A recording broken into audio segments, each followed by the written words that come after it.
What's up, Badger fans? We continue our journey going through this recruiting class player by player. Up today, it's Raphael Dunn. If you were to make a list of the five most intriguing guys in this class, not necessarily the best, not the best offer list, just the five guys you're just like, man, if everything comes together with that dude, boy, what could he be? I think Dunn might be on that list, right? Probably with like a Thomas Heiberger, maybe with an Emerson Mandel, maybe a Met Toyer, maybe even with like a guy like Jay Harper, who has some kind of unique physical skills. But Dunn is definitely on that list. Let's throw up the film. Let's talk about him. Raphael Dunn, a 6'5", 210-pound defensive back coming out of Trenton, New Jersey. Let's put the film up. Let's talk about it. This is an interesting one. This is a fun one. So let's start with this. Again, we start with the three things we like about each prospect. Watch the film. Like, look at the frame. Like this, the first one's obvious, right? There's just not he framed like a werewolf, right? There's just not dudes out there in the secondary at 6'5". Raphael Dunn immediately becomes the tallest player in the Badger secondary, taller than Amari Snowden, I think by an inch. I think Amari's listed at 6'4", Dunn's at 6'5", and the things you can do with that type of frame, again, just the potential of it is really interesting. So the first thing you like is the frame. The second thing is there's a ton of maturity with him. I talked to his head coach, actually had his head coach on the show, but had some technical issues with the interview, so I don't even think that made it into YouTube. I'm not even sure people saw that, actually. I'm trying to remember if I just released an audio or not, but he raves just about the kid, like just raves about the kid. So from an intangible standpoint, you look at the offer list, look at some of the schools that offered him: Virginia, Vanderbilt, right? Those are schools that don't mess around with poor academics or character for the most part. No school is ever perfect, but if you're getting kids with Virginia, Vanderbilt offers, typically you're getting kind of high academic character guys. It's just typically how it works. It's not perfect. It is what it is. But those are good culture guys, good locker room guys on top of that 6'5" frame. And the other thing I like about this is it's a continued step in the new direction of this staff. This is a player, and I spoke to Raphael Dunn just via some messages. He's recruited to play the dollar. Like, he's not, if you ask him what position he's here to play or coming here to play, it's not safety, it's not DB, it's not outside linebacker, it's dollar.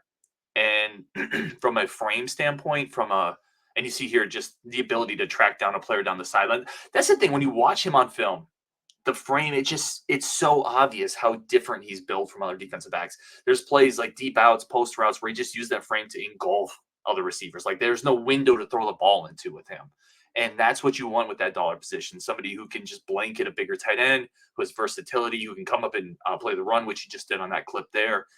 Dunn gives you all of that, right? And when you're talking the difference between a 6'3" guy and a 6'5" guy, right? The difference in football, it's in the inches. It's in the measurables. It's being able to not touch that 50-50 ball or get a hand on it. That's where that 6'5" frame gives you the inches and the spots where you can get into passing windows. You can get in. You're more effective in your zones, right? It's easier to set the edge with the players like that. So he's kind of a boom bust guy. I talked to his head coach. Again, I asked specifically, why do you think maybe he fell under the radar a little bit? Not the recruiting battle necessarily. That was the biggest. And the biggest thing he said is coaches would call him and they would say, where do we play him? And there was just some uncertainty where you're going to play Raphael Dunn. Is he going to be a linebacker, a safety? Where do you play him? And I think that maybe factored into some of the reasons why the recruitment didn't explode. And maybe he doesn't pan out, right? This is kind of a boom bust guy, but this is when I mentioned this is one of the most intriguing players in the class. It's because of that frame.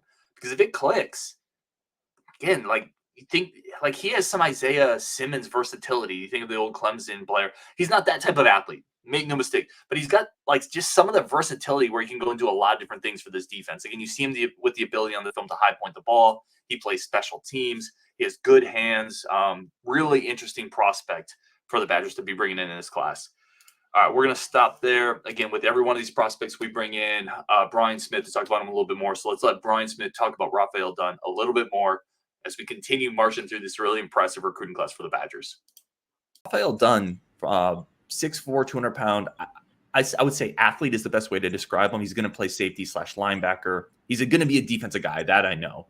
Coming out of New Jersey. What did you think when you popped his film on?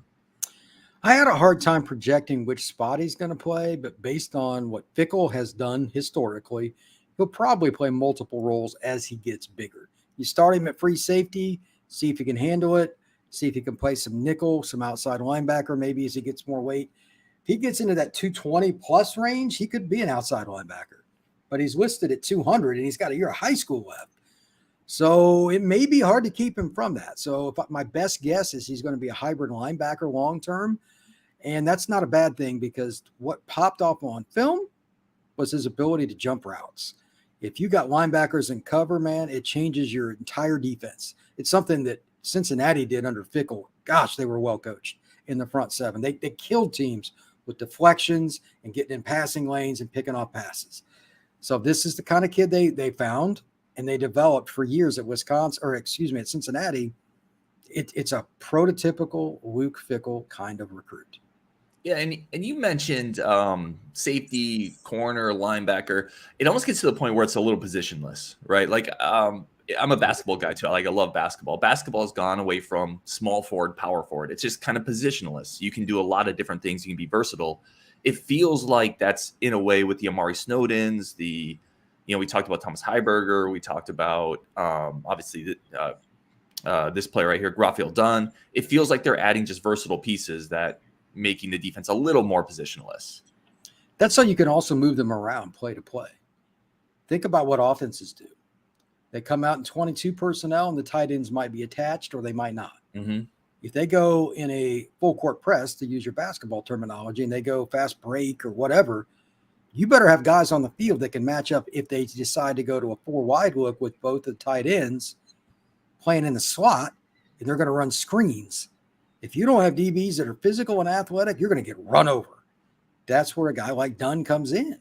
You've got to have those hybrid safety linebacker guys that can play the running game, and really the screen game is just a part of it. Because if you take the wrong angle on one of these little scat backs, man, that play is not very hard for the offense, but it can go 80 yards. So that's why you have to get him. And Cincinnati was phenomenal at doing that.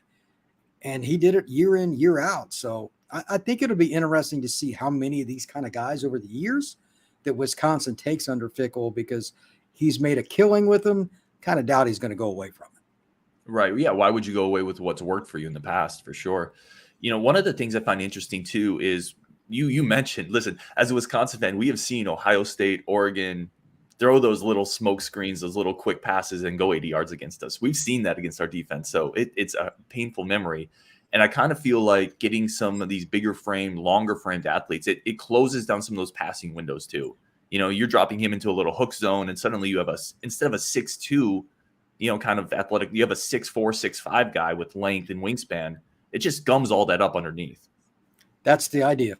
You're just trying to add to your percentages of having a successful play. That's why coaches go after length. This kid's a freaking condor for a defensive back because he's listed at 6'4". So he's probably 6'3". Okay. We're good with that. And it's the same thing at linebacker. Anytime you can get versatile linebackers with length, that narrows the gap for where they can throw the football. That's all you can ask. That's what Wisconsin got. So one of the comps that was thrown out when he committed was Isaiah Simmons. Now, Isaiah Simmons is way freakier. Very quickly, he's there's a reason he was the 9th pick in the draft, right?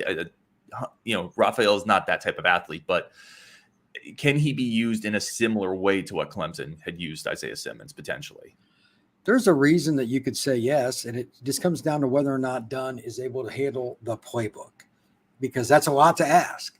You got to give Simmons credit athletically, but he also picked up free safety, linebacker, and defensive end for Clemson. Mm-hmm. That's not friendly. That is a lot of studying. So if Dunn can take on those kinds of responsibilities, maybe they play him at 3 different spots. Maybe he plays weak side backer, maybe he plays some hybrid, and maybe even plays a little safety. We'll have to see, but that's a lot of studying. You know what I like though about, and I always look for this with offensive linemen, quarterbacks, but also a guy like this who may have to learn multiple positions. You're talking about an offer from Vanderbilt, Virginia, Wisconsin. Like those are good academic markers. It matters, man. Part of what we do in recruiting is we watch the film. Okay. Analysts, when we do these rankings and different things. One of the parts that we don't talk about a lot because it's touchy, and one of the reasons sometimes kids don't get ranked as high is off the field, they're idiots. Whether it's going to class or not, whether it's getting in trouble or not, etc. That goes into it. I can't talk about it publicly in today's world because it's such a politically touchy issue on anything. Somebody's always looking to throw you under the bus if you say something that's true. Well, this kid's obviously got the right kind of background based on, if you got a Virginia offer, you got a Vanderbilt offer, you're an academically solid kid and then some, and probably really good socially as well. So Wisconsin also fits into that. You're probably recruiting from a much smaller pool than what a lot of people are. And that's something Wisconsin's had to live with, but you can use it as a strength too, because team unity and chemistry will be higher. That's something Wisconsin's done for years. I doubt that's going to change under Fickell.